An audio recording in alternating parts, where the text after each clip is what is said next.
Mientras se van conectando, voy a volver a compartir. Allí tenemos. Mientras se van conectando los chicos.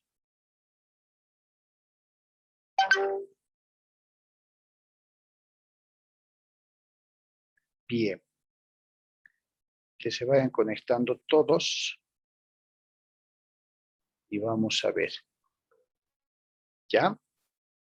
No olviden, por favor, nuevamente la recomendación, registrarse en el chat, nombres completos, jóvenes, Sí, pues. para no tener problemas de índole de asistencia.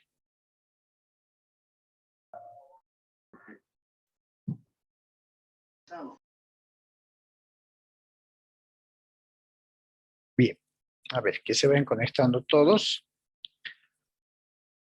Vamos a ir viendo acá mejor. Vayan dándole un vistazo. Hay inclusive una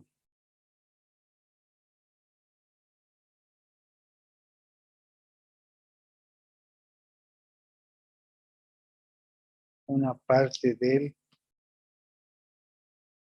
contrato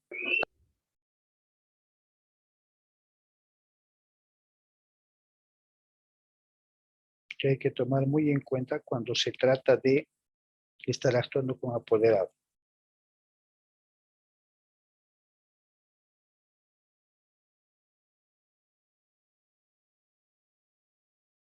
Bien.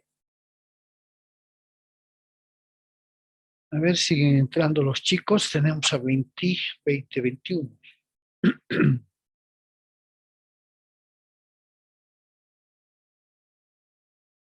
¿Alguna duda, chicos, de los que ya están en línea?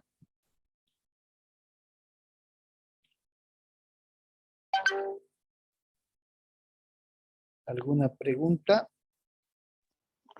Doctor, ahí donde dice, en esa parte donde dice hábil por ley, Yo leí en otras veces hábil por derecho, ¿es lo mismo? Es lo mismo, es lo mismo, es lo mismo. No hay... Ya, gracias, doctor. Te ponen hábil por ley. Es más, en algunos contratos van a ver incluso la nacionalidad, ¿no? Mayor de edad hábil por ley con cédula número tantos expedido en Cochabamba, de nacionalidad boliviana, vecino de esta, casado, soltero, abogado en la ocupación, domiciliado en la calle tantos. ¿A ver? Entonces van a ver cuyos datos están más abajo. Por eso quiero que se conecten todos para poder explicar, ¿no? En algunos contratos también van a ver los señores fulano de tal o el señor fulano de tal, hábil por ley con capacidad jurídica reconocida le ponen, ¿no? Es lo mismo que decir mayores de edad, porque ustedes saben que la capacidad jurídica se la adquiere a los 18 años de edad, que es la edad de la mayoridad que uno adquiere. No hay problema. Por eso les vuelvo a repetir. No hay un patrón o modelo absoluto y perfecto. No lo hay. Es más, doctor, adelante. Eso es a criterio de uno. Por ejemplo, aquí dice domiciliado, yo he leído en otras veces con domicilio particular en tantos. Es lo mismo, solo que está variando la forma de redacción, ¿no ve? Domiciliado en la calle 27 de marzo de la zona Pacata Alta de esta ciudad. Otros ponen con domicilio real. Incluso ponen con morada real en la calle, o sea, está diciendo lo mismo, ¿cierto? ¿A qué me refiero cuando hablo de que no hay un patrón absoluto? Me refiero a que nadie puede establecer un modelo de contrato como absoluto, un patrón de contrato como absoluto, no hay. ¿Sí? Pueden hacer un contrato de compra-venta con 10 cláusulas. De pronto lo hacen con 8. De pronto lo hacen con 15.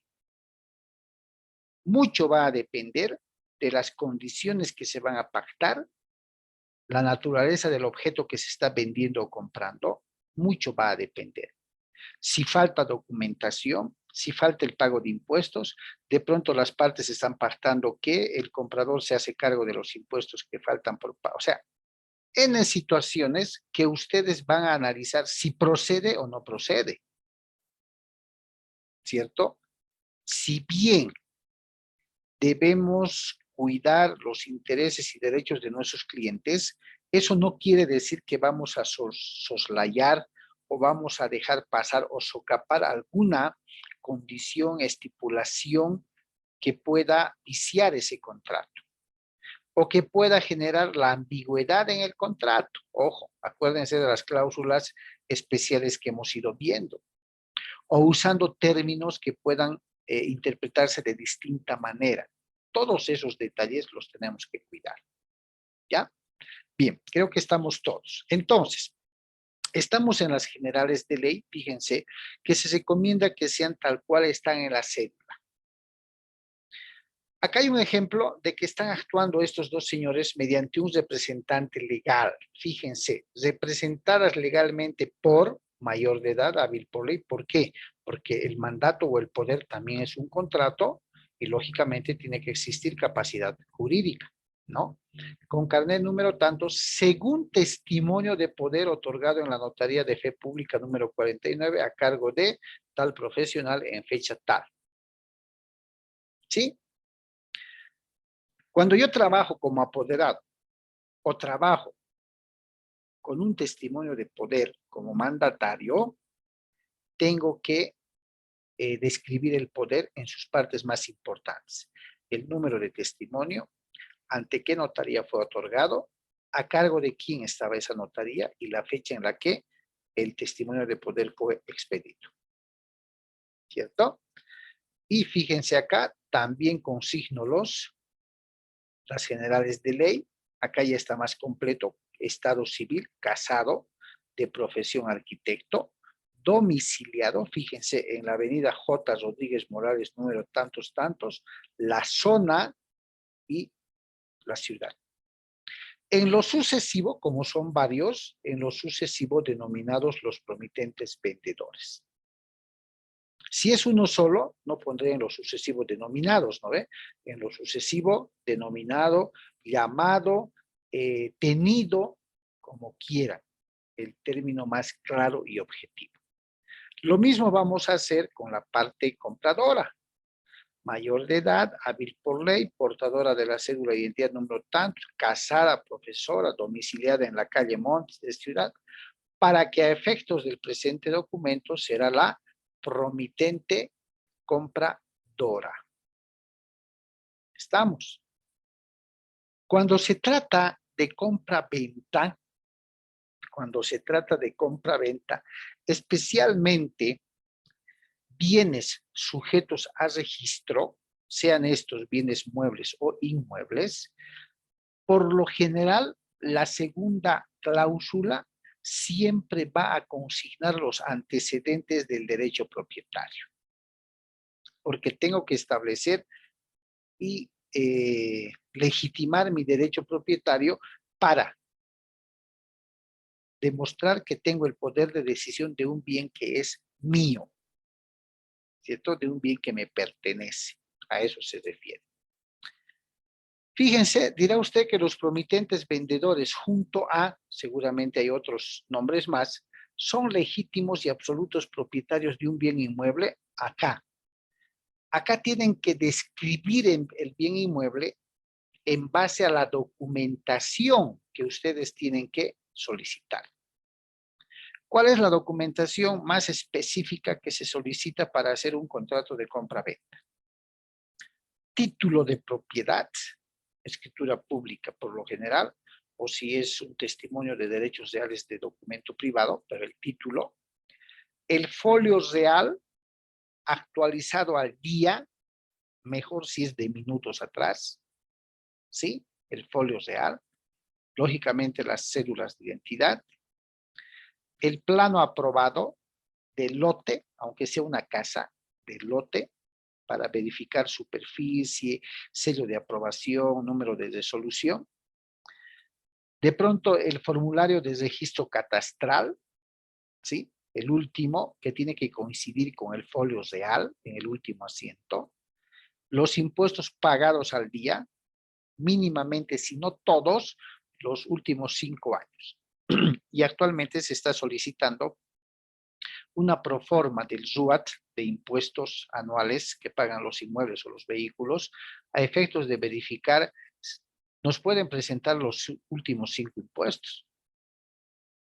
Estamos a 2020, digamos, a partir 15, 17, 18, 19, 20, del 15 adelante, ¿no? Pero resulta que del 15 hacia atrás había habido todo un periodo que debe. Entonces está solicitando hoy por hoy una proforma que la sacan en un minuto en la alcaldía, incluso se revisa por sistema en el RUAT, que nos demuestre si hay impuestos adeudados de gestiones anteriores a los últimos 5 años. ¿Ya? De toda esa documentación, nosotros tenemos que extraer la descripción del objeto de venta. En este caso es un inmueble, fíjense.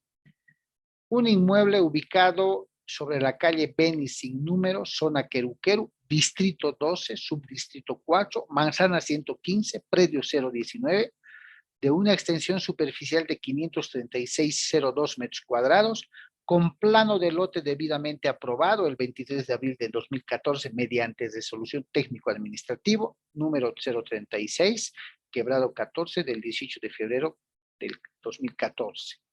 Debidamente registrado en derechos reales bajo la matrícula número tantos. Hay que tener mucho cuidado en la matrícula. Y eso lo copiamos del folio real actualizado. ¿Quién se acuerda cuántos dígitos debe tener la matrícula de derechos reales? Sin contar. 14, doctor. 13.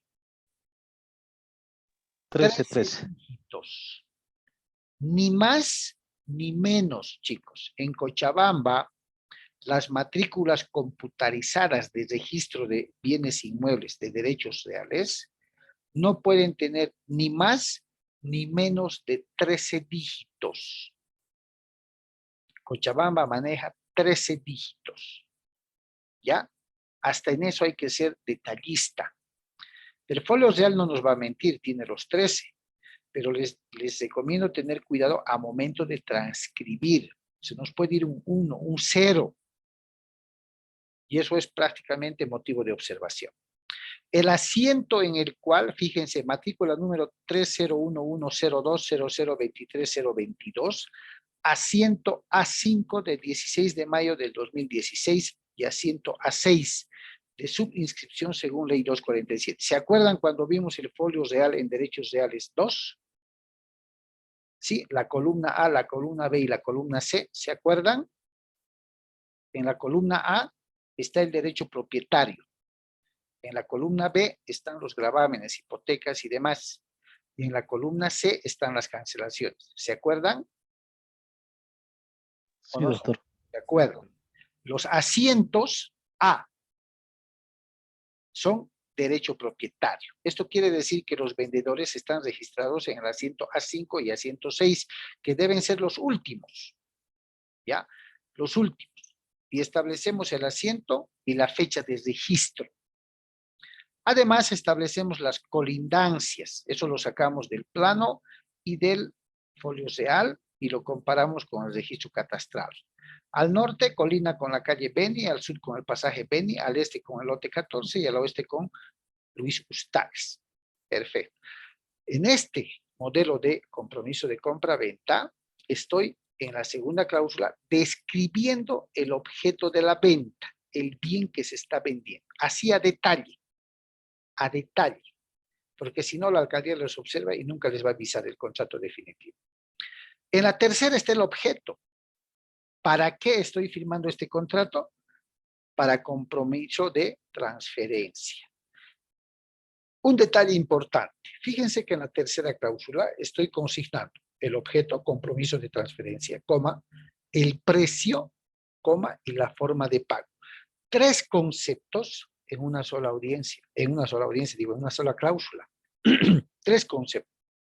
Lo podría separar, cláusula tercera, compromiso de transferencia, cláusula cuarta del precio, cláusula quinta de la forma de pago. y mi contrato se hace más ampuloso. Pero esa es una decisión que ustedes tienen que tomar en función a cuántos renglones va a tener su redacción. Entonces, no convendría hacer una cláusula que tenga dos rengloncitos, ¿no ve? Dos líneas. En este ejemplo, 3 conceptos están en una sola cláusula. Veamos. Al presente, por convenir a los intereses de los promitentes sin que medie dolo ni presión de ninguna naturaleza, ¿de qué requisito estamos hablando del contrato al decir que no hay dolo, no hay presión, no hay violencia, no hay nada? ¿Aceptación, doctor? ¿Qué? ¿A qué requisito se refiere esto? Lo estoy liberando de vicios a ese requisito. ¿Consentimiento, doctor? Consentimiento. Ojo, consentimiento. ¿No ve? Y en la tercera ya estoy cumpliendo el objeto. Dice, otorgan en compromiso de compra-venta el inmueble antes descrito en lo que respecta por ahora a sus acciones y derechos en favor de la promitente compradora en la suma total de $440,000, que constituye el precio total del 100% del inmueble. Ahí ya estoy estableciendo el compromiso de transferencia y además el precio, ¿sí o no? $440,000 que constituyen el precio total del 100% del inmueble que será transferido, de los cuales como señal y muestra de formalidad y seriedad, entrega la suma de $10,000, la famosa seña, ¿cierto? Elemento accidental de mesineo, ¿se acuerdan? La famosa seña. Están estableciendo el precio de $440,000 y para seriedad del compromiso, para formalidad, está otorgando un monto de $10,000. Suma de dinero que los promitentes vendedores declaran recibir a su entera satisfacción en la moneda pactada a la suscripción del presente documento. Ahora, aquí está la forma de pago, 3.1. El saldo del costo y monto total por la transferencia definitiva del citado inmueble serán cancelados entre el 20 y 27 de enero del año en curso, según acuerdo de partes.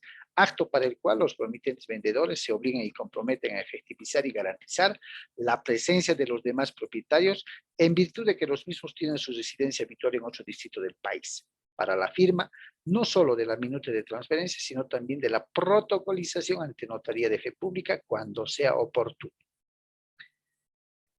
¿Esa redacción es clara o es ambigua? No vamos a entrar en el perfeccionismo, chicos. Pero ¿es clara o es ambigua? ¿Se entiende lo que quieren decir las partes en su acuerdo? Sí, doctor, se entiende. ¿Cierto? Se entiende. Dice, está diciendo que de los 440,000 está entregando como seña la suma de 10,000. ¿No ve? Perfecto. El saldo del costo y monto total, ¿cuál es el costo y monto total?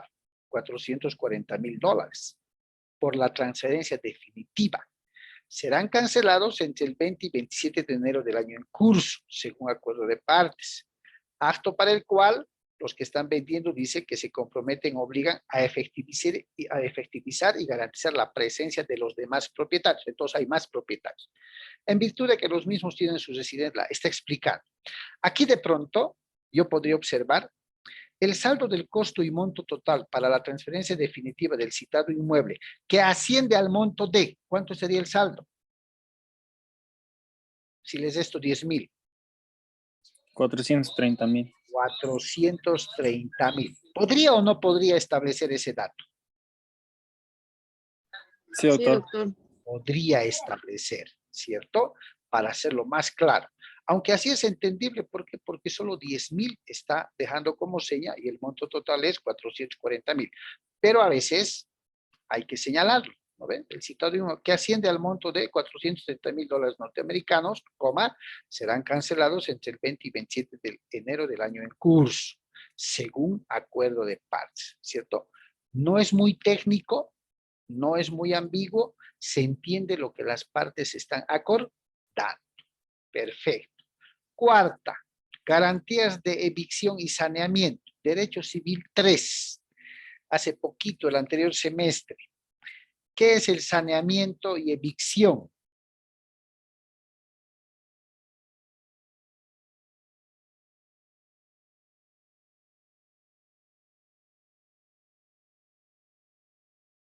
¿Quién se acuerda?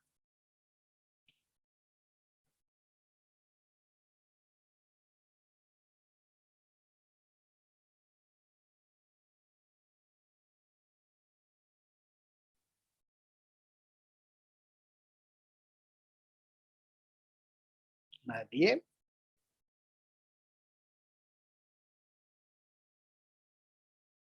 ¿Qué es el saneamiento y evicción?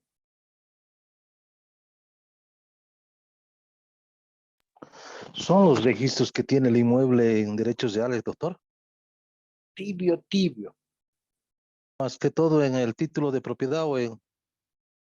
Ya, tibio, tibio. Pero qué, a ver, en los contratos de compra-venta y en algunos otros más, la evicción y el saneamiento sí o sí tienen que existir. ¿Por qué?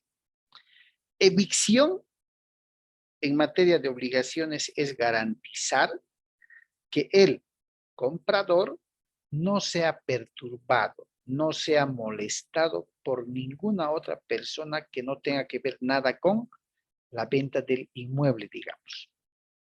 El momento que aparezca alguien tercero, ajeno, que moleste al comprador y le diga, ¿quién es usted si yo soy el dueño? ¿Cierto? Es el vendedor propietario quien tiene que salir en defensa del comprador. Por eso se garantiza la evicción. ¿No ve? Por eso dice, en garantes y únicos responsables del cumplimiento del presente documento. El saneamiento es el estado legal y regular en el que debe ser entregado el inmueble junto con toda la documentación. Por eso decimos, ¿no ve? Y está saneadito el lote, está saneadito, tiene planito, tiene inscripción catastral, tiene folios real, tiene subtítulo, tiene todo saneadito. ¿Han escuchado o no han escuchado?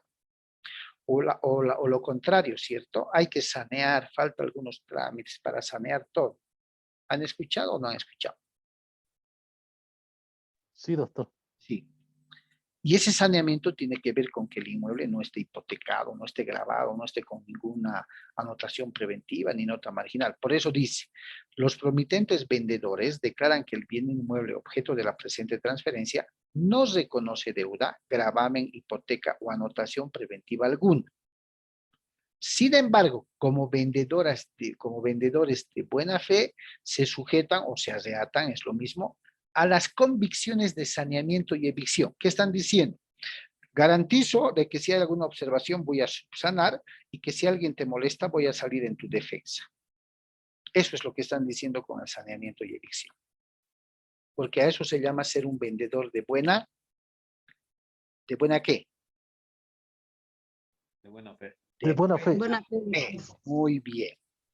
¿Ya? Muy bien. Multa por incumplimiento, otro elemento o requisito accidental de mesineo, la multa o la cláusula penal. ¿Sí o no? O sea, todo se va a ir conjugando, chicos. Todo, por eso he sido reiterativo, incisivo, repetitivo quizás.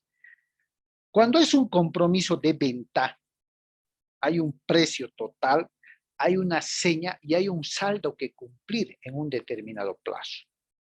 Entonces, podría darse por la posibilidad de que haya un retraso o haya una demora, ya sea por una o por la otra parte. Por el comprador, cuando no paga el saldo en el plazo pactado, y por el vendedor, cuando de pronto no entrega la documentación debidamente saneadita para firmar la transferencia definitiva. Este es un acuerdo de partes. Le pueden poner cláusula penal, multa por incumplimiento, sanción por retraso, como quiera.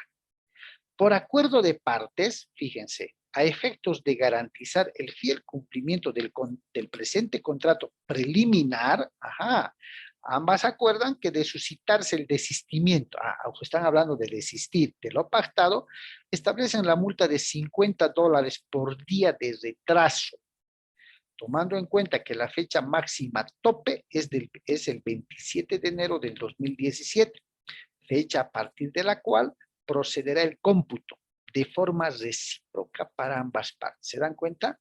Para ambas partes. Si se atrasa la compradora, multa. Si se atrasa el vendedor, multa. ¿Sería objetivo poner multa para una sola de las partes? ¿O no? ¿O es mejor obrar con reciprocidad para ambos? Para Mejor ambos, para yo ambos, pienso. doctor. Claro, porque puede ocurrir algo y puede el vendedor incluso tener los papeles en orden, pero por alguna salvedad, fíjense, podría querer desistir, podría buscar alguna artimaña, es mejor obrar de forma recíproca. A partir de acá, chicos, del pago del impuesto a la transferencia, gastos a realizar y todo, ya es un convenio de partes. Porque todos sabemos que los gastos para hacer el cambio de nombre le corresponden al vendedor o al comprador.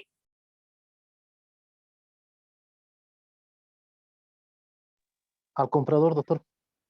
Al comprador, ¿cierto? Todos sabemos eso. Pero a veces las partes quieren que se ponga en el contrato. Ahora, ¿quién paga el impuesto a la transferencia, el comprador o el vendedor? Vendedor. ¿El vendedor?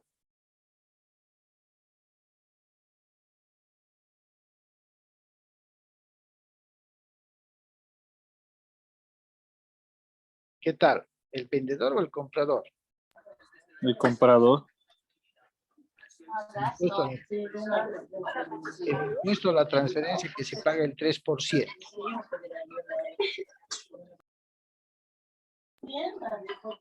Alguien está con micrófono activado. Ya lo han desactivado. Finalmente, ¿quién paga el impuesto a la transferencia, chicos? Que es el 3% sobre el valor que cobra la alcaldía. Vendedor. ¿El vendedor? ¿Sería por arreglo de ambos, doctor? No. Los gastos Porque de cambio de nombre los paga el comprador. Los gastos de la minuta del contrato que ustedes vayan a cobrar, ese puede ser acuerdo de partes. La mitad del vendedor, la mitad del comprador. Pero el impuesto a la transferencia, ¿quién lo paga? El 3% sobre el valor pactado.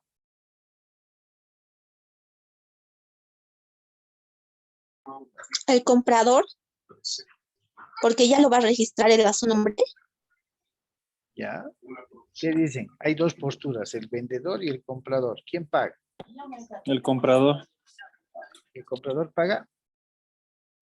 Sí, autor. ¿Quién da más?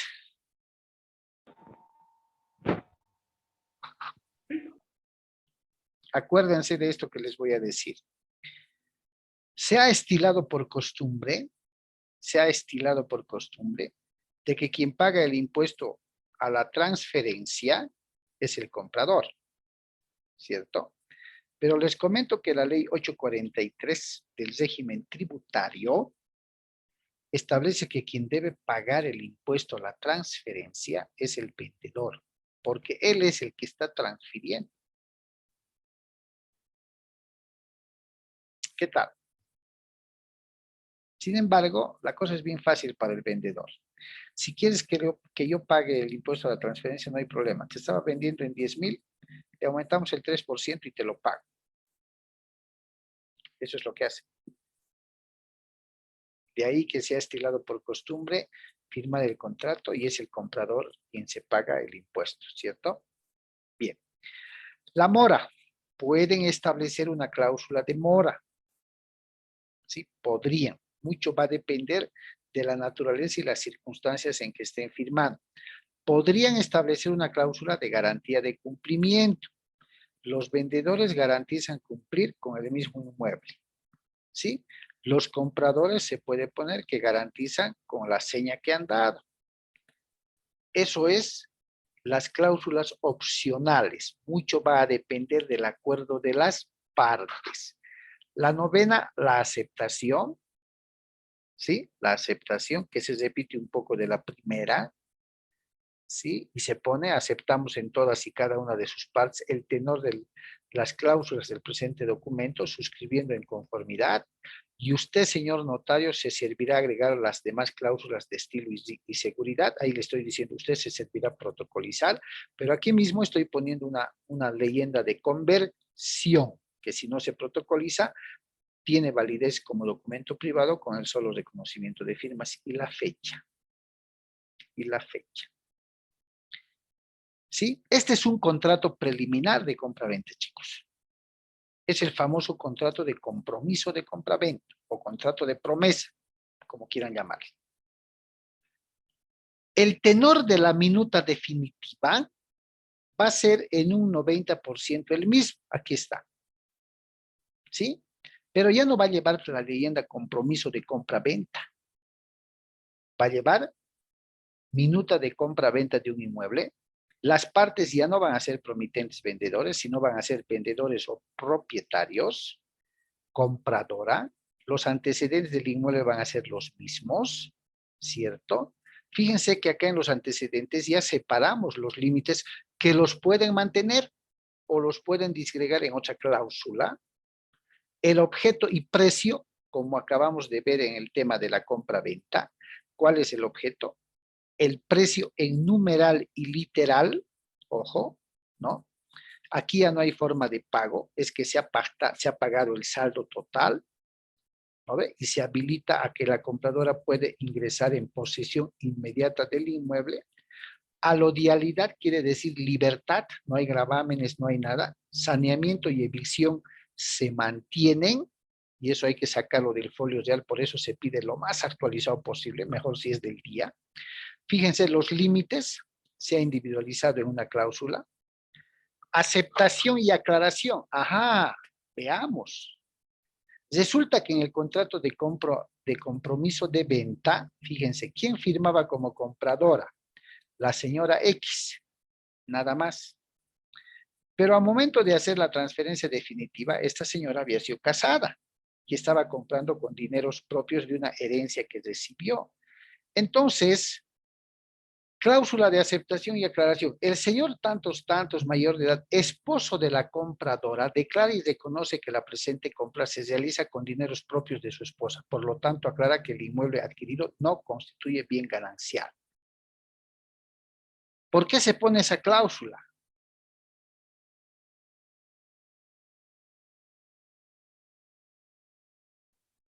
¿Ah? ¿Por qué se pone esa cláusula? ¿Por qué el esposo está aclarando que la presente compra su esposa la está realizando con dineros propios y que por tanto no es considerado bien ganancial? ¿Por qué? Para que la compra sea en un futuro lícito, doctor. Lícito, pero desde ya la compra es lícita. Ay, pero, o sea, para aclarar proteger, que doctor, Adelante. yo pienso que es para proteger el bien de la señora porque el bien está comprado con un dinero de herencia y esa compra sería como una herencia Exactamente. y las herencias no son bien gananciales. Exactamente. ¿Saben por qué se aclara? Porque los dineros con los que está comprando ese bien inmueble, $440,000 la señora, son dineros que había recibido de una herencia de sus papás. Y las herencias, ustedes saben, no son bienes gananciales, son bienes hereditarios. Entonces, para que el esposo no pueda alegar más adelante, si pasara algo y se produciría una separación o divorcio, el esposo no pueda decir, se ha adquirido ese bien inmueble dentro del matrimonio, por tanto me corresponde el 50%. Por eso se está aclarando.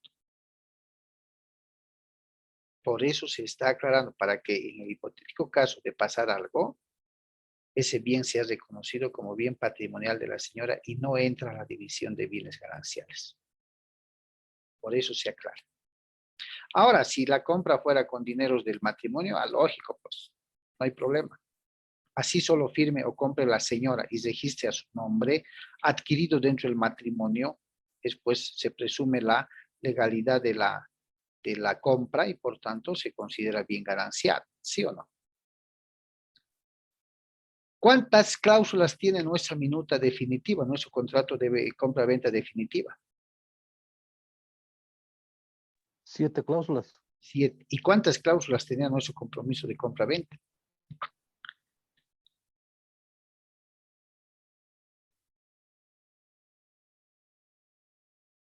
¿Cuántas?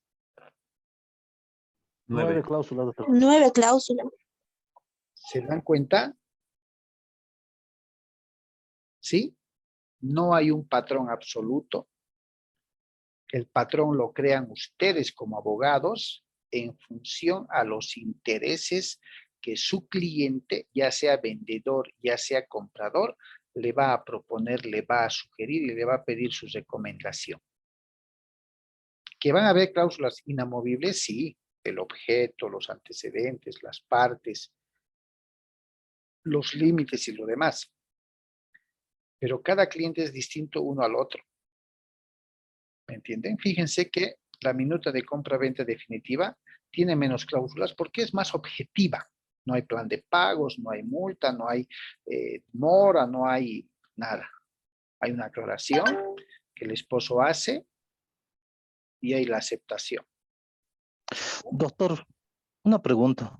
Sí, En este ejemplo, doctor, yo hago el compromiso o sea, el contrato preliminar, ¿no? Un compromiso. Y ya firmando este contrato, yo habito el domicilio y bien mueble. ya. Eso tiene que estar en la cláusula, ¿verdad? Claro que O sí. en una de las... Claro. por- Imagínense, en el contrato de compromiso que acabamos de ver, pónganse en el papel de vendedores y de compradores. De los 440,000, ustedes son los abogados, más bien del comprador o del vendedor. El valor total del bien es 440,000. Está dejando de seña la compradora 10,000. ¿Sugerirían que entre en posesión ya del bien? Es decir, que ingrese a vivir a la casa ya. Esa era mi duda, doctor. O sea, ¿sugerirían? ¿Qué harían? ¿O dirían que se suscriba a la transferencia definitiva con el pago total del saldo y con ello pues ingresa directamente? ¿Qué harían? Con el pago total del saldo. Pago total, doctor. ¿Por qué con el pago total?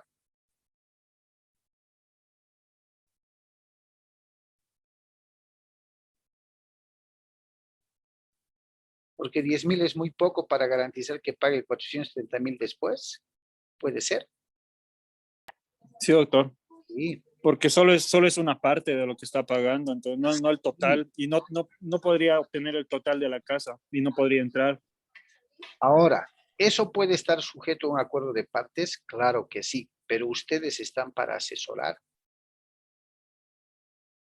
A veces los clientes le van a decir, doctor, no sé qué dice usted, o doctorita, ¿qué dice usted? En mi criterio, a título personal, si por lo menos fuera que el pago parcial sería unos 50, 60, 70% allá. Pero son 10,000 en este ejemplo. ¿Cierto? Entonces preferiría sugerir que sea con el pago total. ¿Sí o no? Entonces, doctor, no sería recomendable. Pero claro, es que a 440,000 con 10,000 ingresar y por ahí después no lo puedo sacar. ¿Qué hago? ¿Cierto? Las partes pueden acordar. El abogado no define eso. Sugiere, asesora el abogado o la abogada. ¿Cierto? Pero haciendo un análisis lógico, personalmente a mí me parece muy poco la seña para, imagínense, 440,000 es una mansión. ¿Sí o no? Entonces la sugerencia tendría que ir mejor, lo dejamos para la transferencia definitiva, pague el saldo total, lo ha comprado, es propietaria adentro. ¿Cierto o no cierto? Bien, con este análisis de un modelo, que después los vamos a trabajar redactando, chicos, hemos dado inicio a ir analizando contrato por contrato. Es donde yo quería llegar. Porque les reitero, terminando la materia, tenemos que saber redactar. Y hemos llegado en punto cabal porque estamos por terminar la segunda sesión. Entonces el sábado le dedicamos la clase de retroalimentación, por favor, chicos. No se preocupen, yo les voy a pasar algunos modelos de contratos para empezar a trabajar en su momento. ¿Listo? El sábado nos vemos para la clase de retroalimentación. Está bien, doctor. ¿Ya? Gracias. Muchas gracias. Buenas noches.